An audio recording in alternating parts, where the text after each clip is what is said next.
Para nós, os libaneses, quando uma avó fala, meu neto já está na América, e com muito orgulho, é aquele neto que emigrou, que justamente fez jus a esse DNA libanês, que enfrentou o mundo e superou as expectativas. E o orgulho, é a conquista do mundo que representa ir fazer a América, conquistar a América. Então, é disso que eu quero falar, da terra dos sonhos, da terra de oportunidade, de uma terra grande, de um território enorme em relação ao Líbano, que é um país, um dos menores países do mundo. Todo imigrante libanês, ele construiu, o plano dele é construir a sua América, esse seu lugar num dos continentes. A gente está falando de DNA libanês, e uma das coisas, uma das nossas características é que nós somos um povo, um país com 6 milhões de habitantes, mais ou menos, e que tem 3 vezes mais patrícios, ou descendentes, aos 4 cantos do mundo. Isso é uma característica bastante peculiar a nós, e que remete justamente à nossa origem, à exiguidade do nosso território, as várias crises milenares, ancestrais, econômicas, políticas que a gente enfrentou, e que faz com que o libanês já nasce globalizado. Ele nasce olhando para o mar, ele nasce olhando para fora, muito rico das raízes dele, do legado dele, dos nossos ancestrais, mas olhando sempre para um horizonte muito amplo. Característica nossa, que é aberto às oportunidades e enorme trabalhador. Uma das coisas que a gente esquece é que a montanha libanesa, que é toda construída em terraço, foi fruto de não mais do que 1 ou 2 gerações.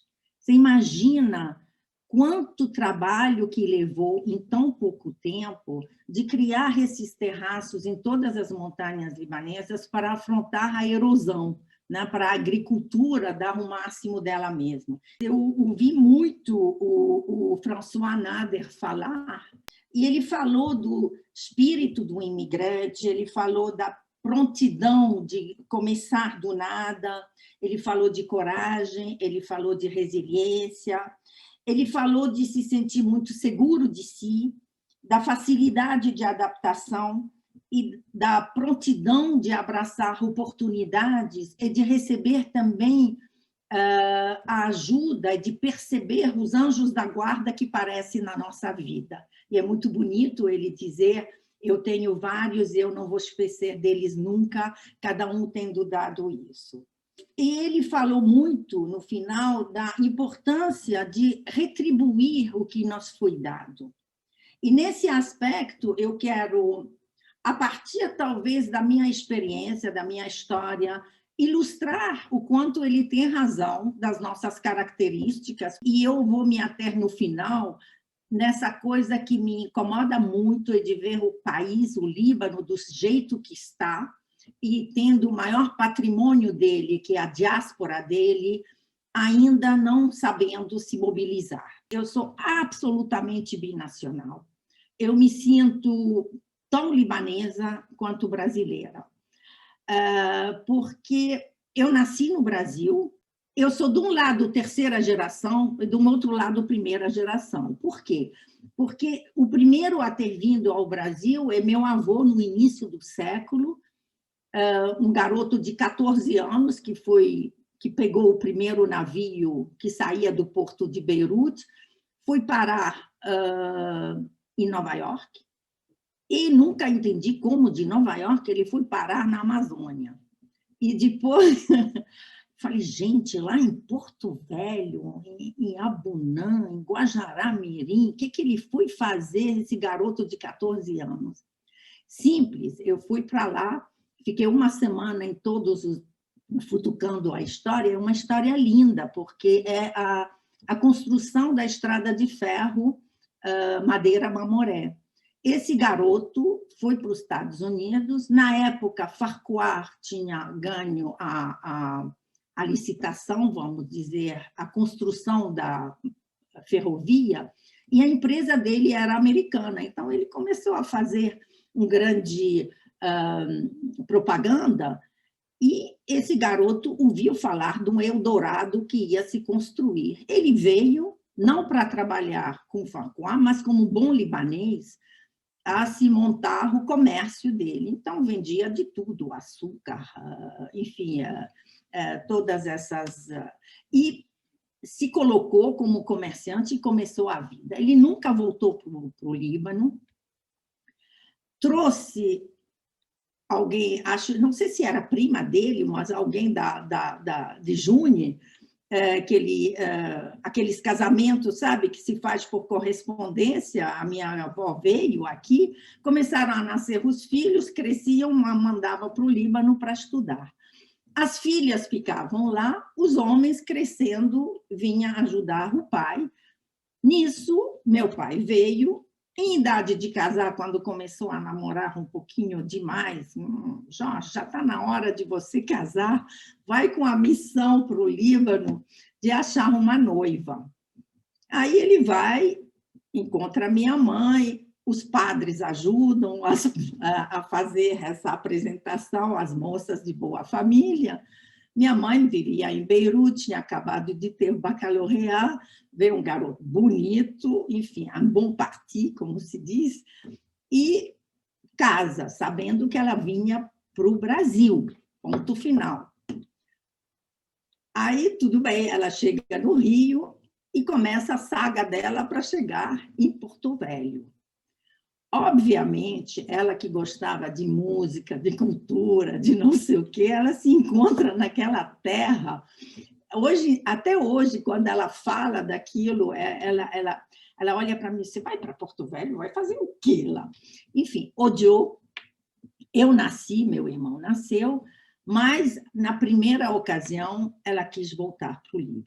E, com isso, nós voltamos. Eu não tinha nem 4 anos de idade, e fui como se fosse arrancada do que era o paraíso para mim, porque para mim era lindo aquilo, né? Eu tinha uma infância muito feliz.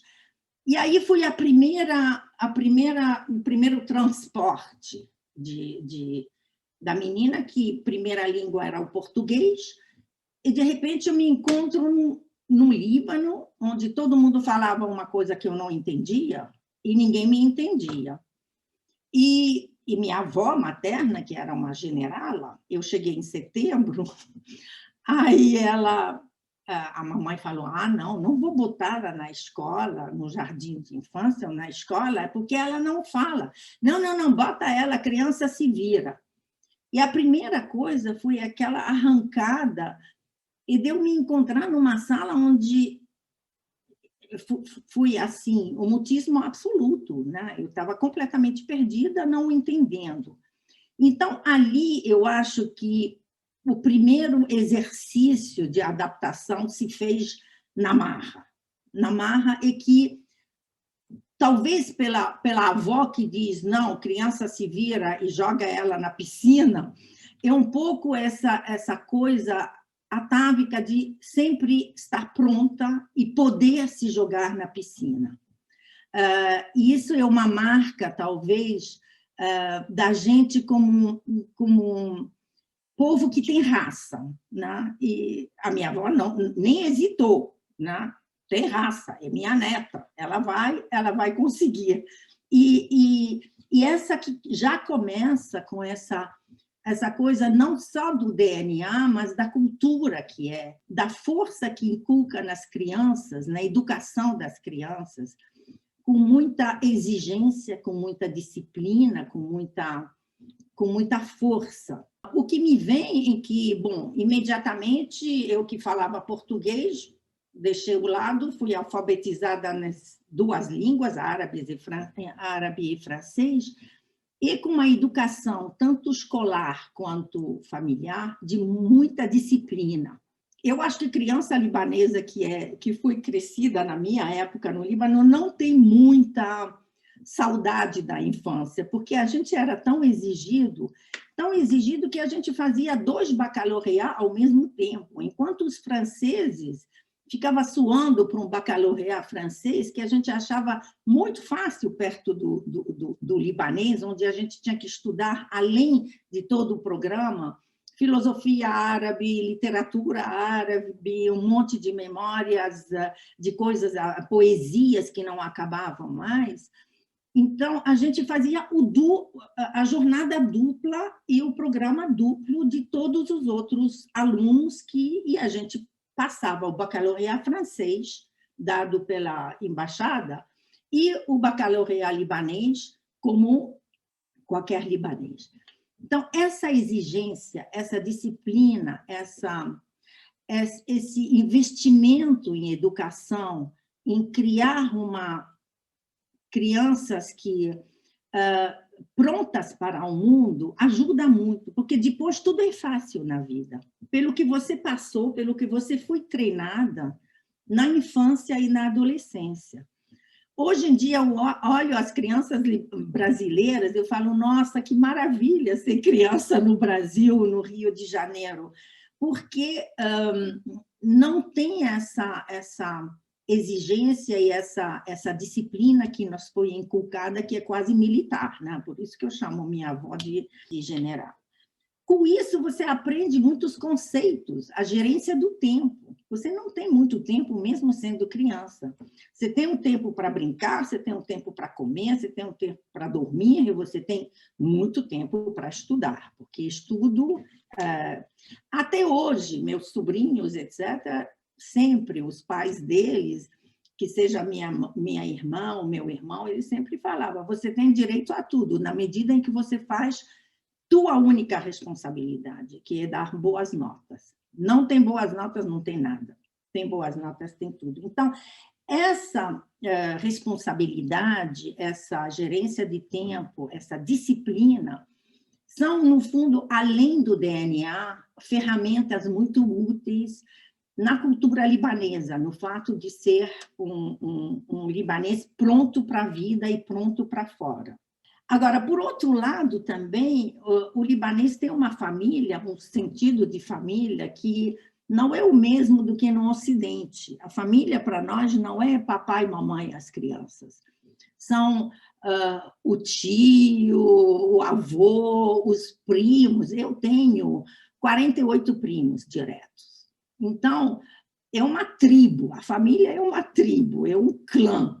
Minha tia paterna, ela fumava na frente de todo mundo, menos do irmão mais velho, que representa o patriarca da família.